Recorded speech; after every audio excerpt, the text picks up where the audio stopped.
Article 13 clause 2 उन laws की बात करता है जो कि कॉन्स्टिट्यूशन के बाद बनाए गए, पोस्ट कॉन्स्टिट्यूशनल लॉज। तो जो लॉज 1950 के बाद बनाए गए और वो फंडामेंटल राइट को अगर वायलेट करते हैं तो वो लॉज वॉइड डिक्लेयर हो जाएंगे। Those laws will be declared void और उनको आप कभी भी रिवाइव नहीं कर सकते। You can not revive them ever. समझ में आया? विराट कोहली, आप स्पैम ना करिए, फिर आप खुद ही स्पैम्ड हो जाएंगे और आपको ब्लॉक कर दिया जाएगा। ठीक है?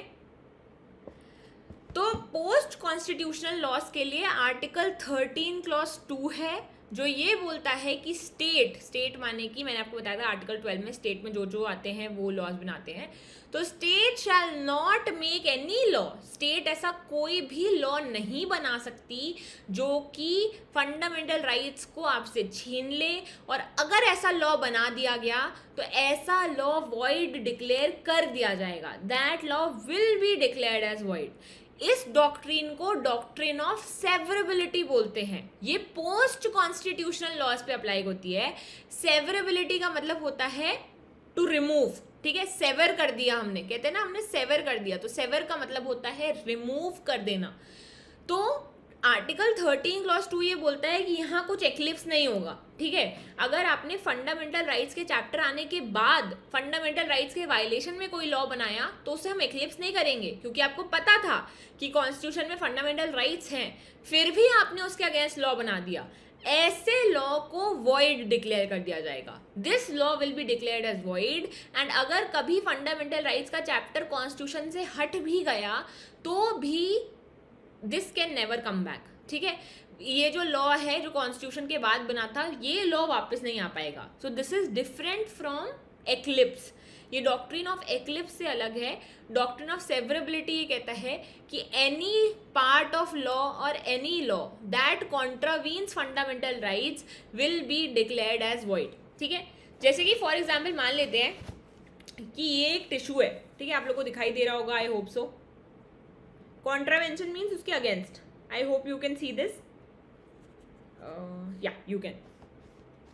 ओके, मान लेते हैं कि this is a law that is against fundamental rights. ठीक है, मान लेते हैं कि ये जो एक लॉ है जो फंडामेंटल राइट्स के अगेंस्ट है और इसको 1980 में पास किया गया। 1980 में इस लॉ को पास किया गया और ये फंडामेंटल राइट्स के अगेंस्ट है। तो अगर ये फंडामेंटल राइट्स के अगेंस्ट है, ये पोस्ट कॉन्स्टिट्यूशनल लॉ है, तो इस पे कौन सी डॉक्ट्रिन अप्लाई होगी? Doctrine of severability. माने कि ये लॉ वॉइड डिक्लेयर हो गया। अब ये लॉ कभी भी वापस नहीं आ सकता। It will never come back and this is gone. ये आप लोगों पे कभी भी अप्लाई नहीं होगा। चाहे फंडामेंटल राइट्स का चैप्टर भी हट जाए तब भी आप पे ये लॉ अप्लाई नहीं होगा। Correct study with this.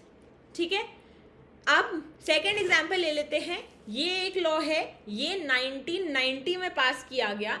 इस लॉ का सिर्फ इतना हिस्सा फंडामेंटल राइट्स को कॉन्ट्रावीन कर रहा है। ठीक है, कोई भी अगर एक्ट आता है, लॉ आता है, तो उसमें तो 50-60 सेक्शंस होते हैं, अलग अलग सेक्शंस होते हैं। ठीक है, तो मान लेते हैं कि इसमें से 5-10 सेक्शन फंडामेंटल राइट्स के अगेंस्ट है। जो इतने सेक्शंस हैं,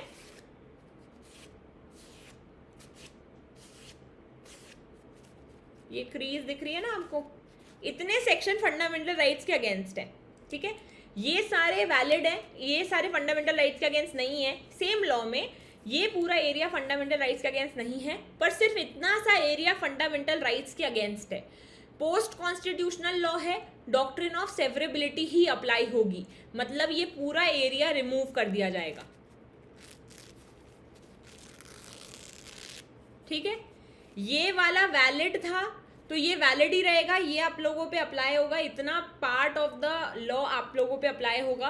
पर ये वाला जो एरिया है ये सेवर हो गया, ये आप लोगों पे कभी भी अप्लाई नहीं किया जाएगा, because this was violating your fundamental rights. समझ में आ गया?